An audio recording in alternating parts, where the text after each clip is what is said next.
Halo semuanya, jumpa lagi di channel cerita si Jago Ngora. Gimana kabarnya hari ini? Semoga kalian semua dalam keadaan baik dan tetap semangat ya. Karena pada kesempatan kali ini, kita bakal bahas alur cerita manhwa Dewa Kultivasi Ganda episode ke-149 yang tentunya penuh dengan aksi, misteri, dan pastinya bikin kalian gak bisa berhenti menonton. Nah, di episode kali ini, kisah Chusyu akan berlanjut semakin panas dan menegangkan. Tapi seperti biasa, sebelum masuk ke cerita utamanya, mari kita rekap dulu episode sebelumnya. Cerita sebelumnya dimulai ketika Chusyu berdiri di atas danau dan dengan tenang mengakui bahwa lempengan batu kusian memang ada di tangannya.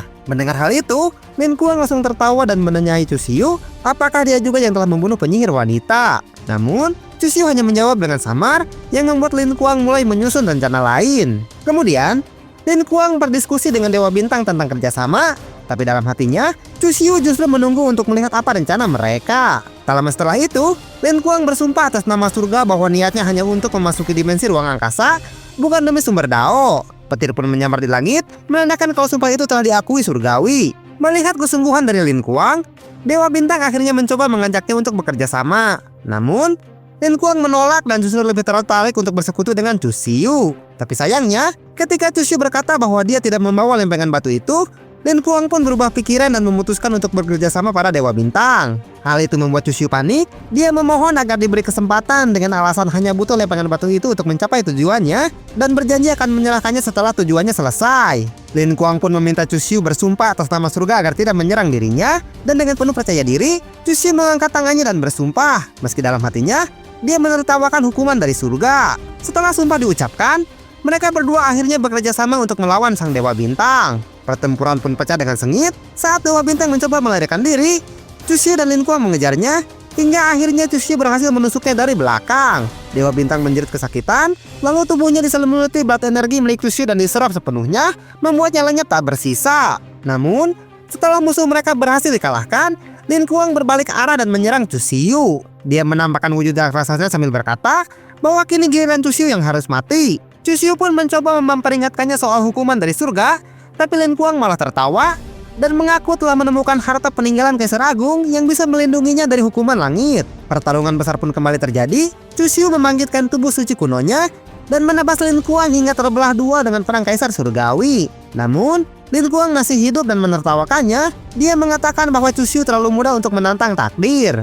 Akhirnya, Lin Kuang mengeluarkan jurus terakhir miliknya, yaitu melemparkan jimat Gyo Kaisar Agung ke arah Chusyu. Xiaoqi segera muncul memperingatkan bahwa benda itu tidak bisa dihindari dan akan menghancurkan jiwa siapapun yang terkena olehnya. Chusyu pun menjadi panik. Dia langsung teringat pesan dari Bibi Luo bahwa satu-satunya cara selamat adalah dengan mencari pengganti yang sepadan dengan dirinya. Namun, di saat genting seperti itu, Chusyu menatap pedang Kaisar Surgawi di tangannya dan berpikir mungkin satu-satunya jalan adalah menerima takdir kematian itu. Dan tepat di sanalah ceritanya bersambung. Lalu apakah yang akan terjadi kepada Chusyu setelah ini? Akankah dia benar-benar musnah oleh jimat Kaisar Agung? Atau justru menemukan cara gila untuk bertahan hidup? Semua jawabannya akan terungkap di episode 149. Cerita berlanjut. Chusyu yang merasa panik melihat pedang Kaisar Surgawi dan berkata di dalam hatinya, apakah aku akan berakhir di sini? Sama seperti yang pernah terjadi saat aku dikepung oleh para kultivator di tebing jiwa. Meskipun aku sudah menyiapkan rencana untuk bisa terlahir kembali, tapi tetap saja aku tidak bisa menerima jika harus berakhir seperti ini. Pikiran Chusyu berputar cepat. Setiap detik seolah berjalan lebih lambat dari biasanya. Angin danau berputar di sekelilingnya, membawa aroma logam darah dan hawa petir yang mengancam. Hatinya berteriak dalam diam, menolak kenyataan bahwa sosok sekuat dirinya bisa terpojok seperti ini lagi. Di saat Chusyu masih memikirkan langkah apa yang akan dia ambil, jimat Kaisar Agung sudah hampir sampai ke tempatnya berada. Yang membuat Lin Kuang tertawa dengan keras. Dia bilang, Chusyu, meskipun kau tidak mau, dan meskipun kau adalah jenius yang tidak tertandingi, tapi hari ini kau akan mati di tanganku. Suara petir memecah langit. Suara tawa Lin Kuang bergema bagai genderang kematian. Cahaya jimat itu semakin dekat, menyilaukan mata dan menggetarkan jiwa. Chusyu pun bisa merasakan napas panas kematian menelusup di tenggorokannya, seolah seluruh arah menunggu detik-detik kehancurannya. Mendengar hal itu, Chusyu langsung tersadar dari lamunannya. Dalam hati dia bilang, tunggu dulu, bagaimana bisa aku malah melupakannya? Aku masih memiliki satu cara terakhir. Tatapannya yang tadinya kosong kini berkilat tajam. Kilasan ingatan muncul di benaknya tentang kekuatan terlarang yang pernah dia ciptakan sendiri. Sebuah jalan berdarah, satu kesempatan terakhir untuk menipu kematian itu sendiri. Kemudian, dengan cepat Chusyu mengeluarkan bata energi miliknya sambil tertawa dan berkata di dalam hatinya, bata energiku tidak hanya bisa melahap dan mengubah para kultivator, tapi juga bisa membangkitkan mereka. Aura gelap menyelimuti seluruh danau. Energi iblis itu berputar, membentuk pusaran yang mengguncang alam sekitar. Cahaya merah pekat menyala dari telapak tangannya, memecah udara dengan suara bergetar seperti tangisan sang arwah. Lalu Chusyu kembali membangkitkan Kusian yang sudah tewas untuk menggantikan dirinya. Dalam hati Chusyu bilang, sekarang aku bisa menghidupkan kembali Kusian. Dia terhubung dengan tanah kehidupanku dan bisa menggantikanku menerima bencana ini. Kabut tebal muncul di permukaan danau, dan perlahan sosok Kusian bangkit. Tubuhnya rapuh namun dipenuhi energi kegelapan yang menakutkan. Matanya kosong, tapi tunduk sepenuhnya pada perintah tuannya. Sebuah pengorbanan tanpa pilihan demi hidup satu orang yang dia sebut sebagai seorang master. Setelah berhasil membangkitkannya, Chusyu langsung tertawa dengan keras. Dia bilang, "Bangkitlah wahai bawahanku dan matilah untukku." Suara tawanya menggema panjang, membelah kabut danau seperti deru iblis dari dunia bawah. Nada suaranya bukan sekedar perintah, tapi kutukan bagi siapapun yang berani menentangnya. Dan di balik senyuman itu, tersimpan dinginnya keputusan seorang penguasa yang tidak mengenal belas kasihan. Kusian yang baru saja dibangkitkan itu langsung menangis di mata surgawi. Dia bilang, "Aku merasa terhormat bisa mati untuk kedua kalinya bagi masterku." Ledakan cahaya suci dan energi iblis saling bertabrakan, menciptakan gelombang kejut yang menghancurkan pepohonan di tepi danau. Dalam sekejap, tubuh Kusian mulai hancur, tapi ekspresi di wajahnya tenang, seolah dia benar-benar menerima akhir keduanya tanpa rasa takut sedikit pun. Lalu ledakan besar pun terjadi di sana, setelah Kusian mengorbankan dirinya untuk menggantikan Chusyu dan menerima serangan jimat bau kaisar surgawi. Langit pecah, cahaya dan kegelapan berpadu menjadi badai yang menelan segalanya. Suara ledakan itu bergema hingga ke lembah, sementara Chusyu berdiri di antara kepulan asap. Matanya memancarkan sorot tajam penuh kemenangan, dan sedikit rasa lega yang nyaris tidak terlihat. Lin Kuang yang tidak mengira kalau Chusyu bisa melakukan hal kejam seperti itu, tentu saja dia menjadi sangat terkejut dan berkata, "Apakah itu adalah Kusian? Tapi ini mustahil. Bagaimana bisa kau membangkitkannya kembali?" Tubuh Lin Kuang gemetar. Matanya tidak percaya melihat makhluk yang telah mati kini menjadi tameng hidup. Dia baru menyadari, bukan kekuatan Chusyu yang paling menakutkan, melainkan pikirannya yang dingin dan tidak mengenal batasan moral. Lalu tubuh Lin Kuang yang sudah sekarat dan telah mengeluarkan senjata pamungkasnya, jatuh ke dalam danau dan mengucap kata terakhirnya kepada Chusyu. "Chusyu, bagaimana bisa kau melakukannya?" Tubuh besar itu tenggelam perlahan ke dalam air, meninggalkan riak sunyi yang perlahan memudar. Hujan mulai turun, seolah langit pun murka atas apa yang baru saja terjadi. Dan di tepi danau, Chusyu berdiri tanpa ekspresi, memandang kejadian itu dengan mata yang dingin. Karena bagi dirinya, pengorbanan hanyalah bagian dari jalan menuju kekuasaan abadi. Chusyu pun hanya diam saja dan membiarkan Lin Kuang mati dengan rasa penasaran, sembari ditelan air danau dan lenyap dengan perlahan. Air menutup perlahan di atas tubuh raksasa itu. Suara cekung air seperti penutup akhir dari atas babak kekerasan tadi. Chusyu berdiri kaku, bukan karena merasa iba, tapi karena hitungan tingginya baru saja terwujud. Setelah Lin Kuang tewas, lempengan batu miliknya keluar dan melesat ke tempat Chusyu berada. Fragmen hitam itu melesat cepat di udara, memancarkan kilau muram sebelum mendarat di tangan Chusyu, seperti takdir yang jatuh begitu saja ke pangkuannya. Dengan mudah Chusyu pun langsung menangkapnya, dan sekarang Chusyu sudah mengumpulkan semua lempengan batu yang tersisa, minus milik Dewa Bintang. 4 lempengan kini menyatu dalam genggamannya, bukti kemenangan dan juga beban yang baru. Ada jeda hening, seolah alam menunggu langkah berikutnya sang pemenang takdir. Xiaoqi yang merasa khawatir kembali keluar dan berkata, "Jika tadi Kusian tidak bisa menghentikannya, apa yang akan kau lakukan?" Chusyu menjawabnya dengan dingin, "Aku sudah melakukan yang seharusnya dan semua yang aku bisa lakukan. Dan jika itu masih gagal, mungkin aku yang akan binasa." Kata-kata itu menempel berat di udara. Xiaoqi memandangnya. Dia merasa takut tapi juga sangat setia. Sementara dalam diam, sebuah kemungkinan gelap berputar di benak mereka berdua. Xiaoqi yang sangat setia itu hanya bisa pasrah dengan sikap Chusyu yang tidak takut mati. Dia bilang, "Jika kau tadi yang tewas, aku akan menunggumu bangkit kembali, entah itu ribuan tahun lamanya." Kesetiaan Xiaoqi terdengar seperti janji yang tak akan waktu, lembut namun menembus hati dingin Chusyu. Momen itu singkat, tapi menegaskan ikatan yang tidak mudah untuk diputus. Melihat kesetiaan Xiaoqi yang sangat mengkhawatirkannya, Chusyu hanya tersenyum sambil mengelus kepala Xiaoqi. Senyum itu singkat dan dingin, tetapi ada sedikit kelonggaran di pundaknya. Sekilas kemanusiaan yang nyerang muncul pada sosok Raja Iblis sepertinya. Xiaoqi yang masih merasa syok dengan kejadian barusan, dia kembali berkata dengan nada yang sedih, "Sekarang kau sudah memiliki ikatan dengan banyak orang. Jika kau pergi, banyak orang yang akan merasa sedih. Terutama Kim Ming Lee dan juga Long Kui, karena mereka belum bisa bertelur." Kata-kata polos Xiaoqi memecah ketegangan. Ada humor aneh di tengah tragedi. Meskipun itu konyol, itu mengingatkan Chusyu bahwa hidupnya kini menaut pada orang lain. Tentu saja Chusyu langsung tertawa mendengarnya. Dia bilang, "Sebagai seorang penjahat berhati kejam, aku malah meninggalkan orang yang akan berduka cita atas kematianku.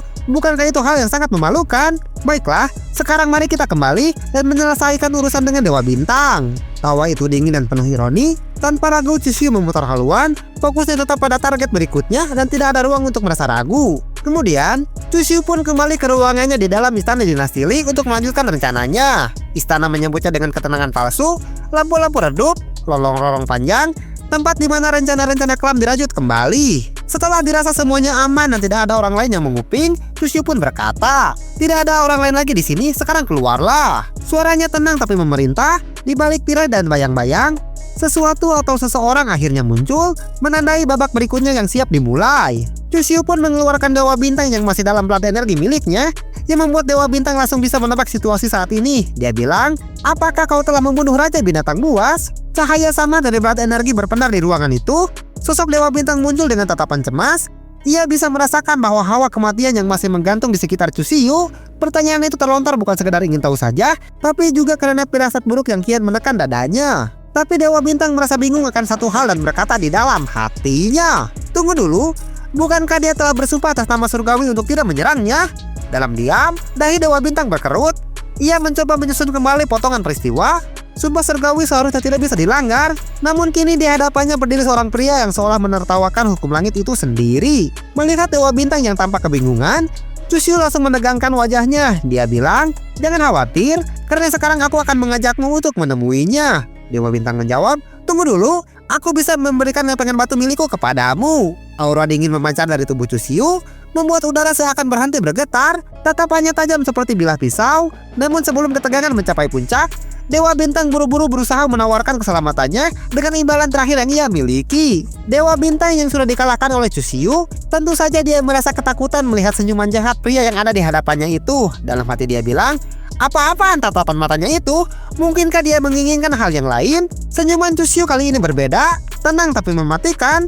Dewa Bintang menggigil, jantungnya berdetak cepat. Ia tak lagi tahu mana yang lebih berbahaya, kekuatan Chusyu atau pikirannya yang sulit ditebak. Dewa Bintang pun langsung memahami apa yang diinginkan seorang pria seperti Chusyu dan kembali berkata di dalam hatinya, "Asalkan aku bisa bertahan hidup, aku bersedia melakukan apapun, bahkan jika harus menyerahkan tubuhku." Ketakutan mengubah harga dirinya menjadi debu.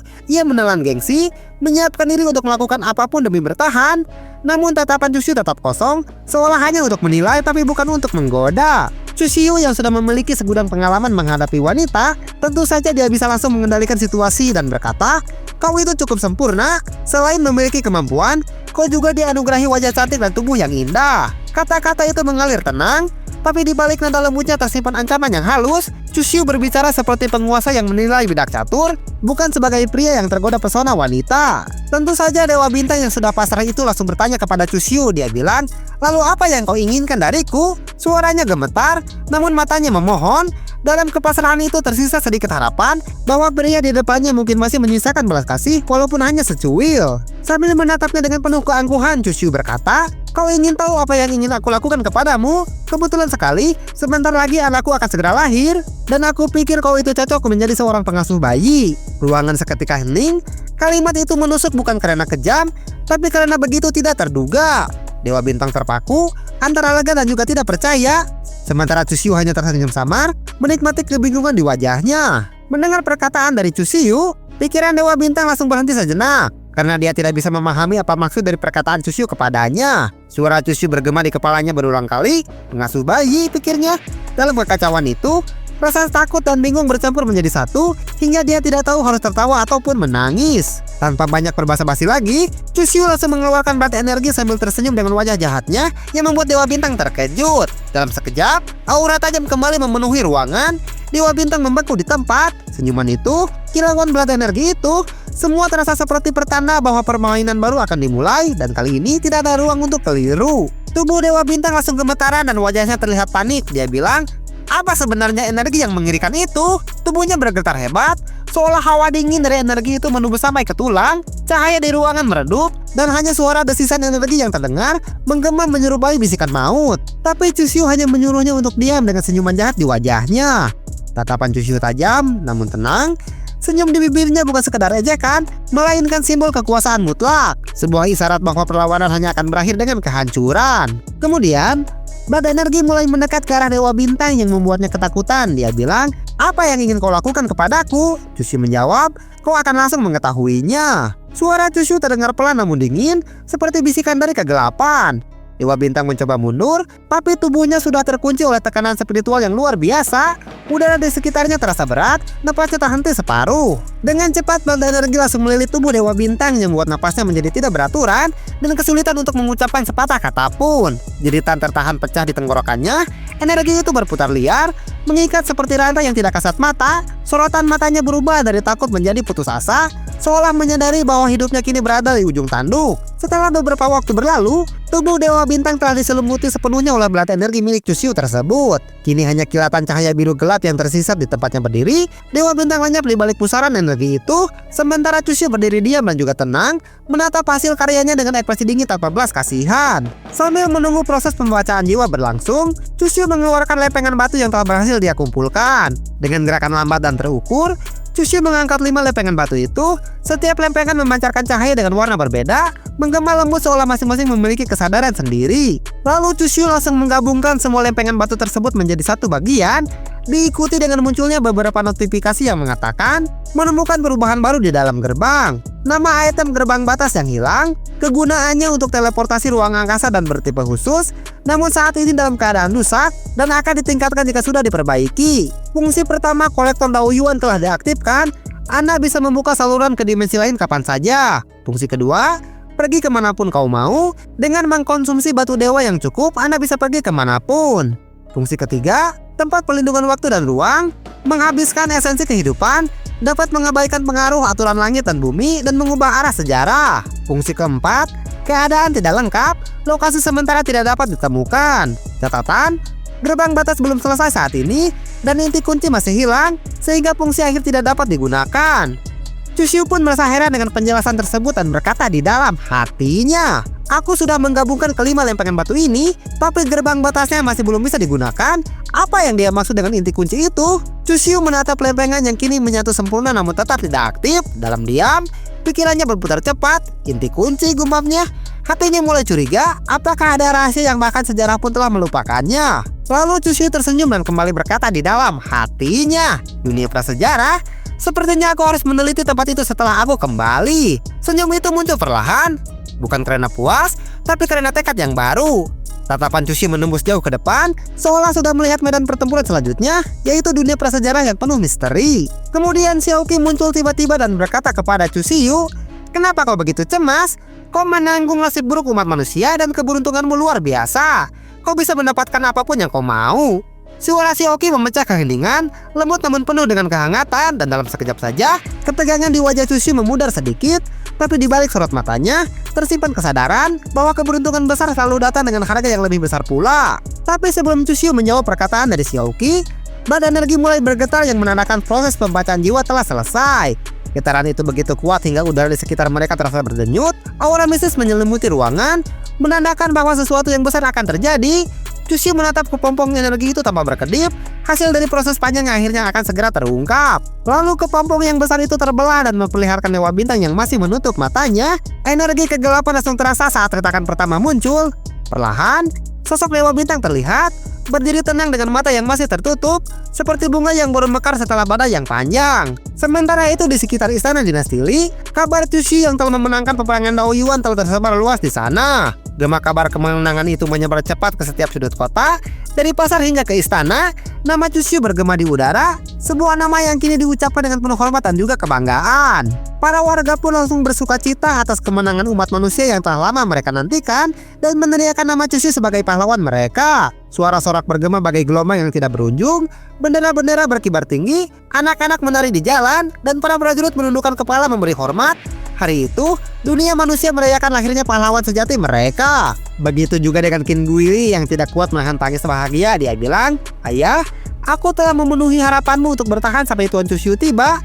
Apakah ayah melihatnya dari sana? Sekarang kita sudah memenangkan peperangannya." Air matanya jatuh perlahan di pipi, tapi bukan air mata kesedihan, melainkan kebanggaan dan kelegaan yang telah lama dia pendam. Di antara sorak kemenangan itu, doa lembutnya bergema ke langit, seolah mengirim pesan kepada jiwa sang ayah di alam baka. Kembali lagi kepada Chushu yang sedang berada di ruangannya, dia dikejutkan dengan munculnya notifikasi yang mengatakan, kalau darah keberuntungannya telah bertambah. Sebuah cahaya hangat muncul dari dalam tubuhnya, membentuk simbol aneh di udara.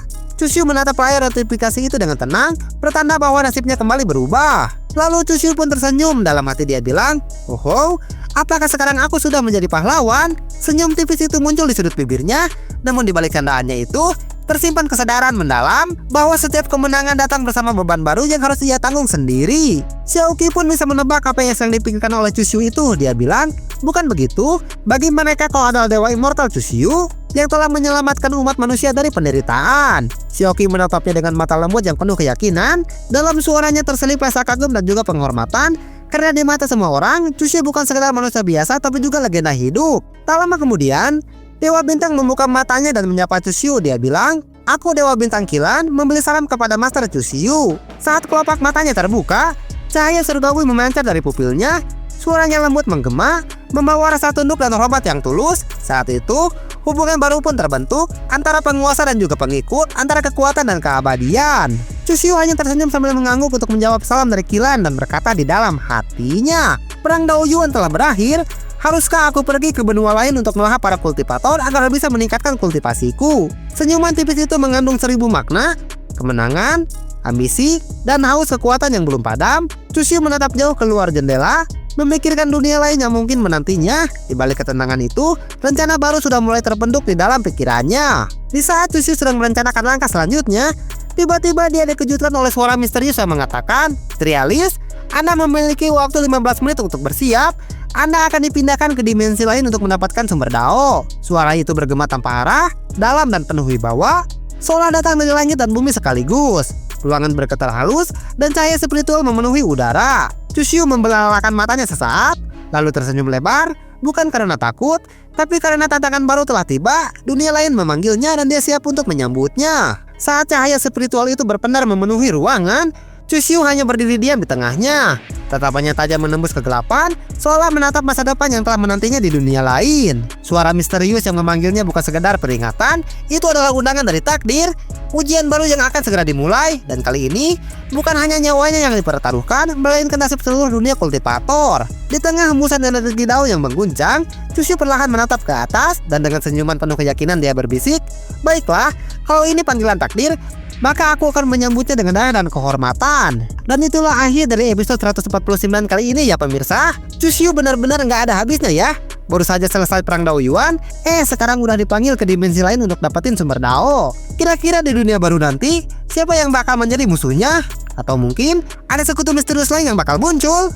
Tapi seperti biasa, jangan lupa like, subscribe, dan nyalain lonceng notifikasinya biar nggak ketinggalan cerita seru selanjutnya. Sampai jumpa di video berikutnya di channel Cerita Si Jago Ngora, tempat dimana kisah para kultivator hidup kembali dalam cerita.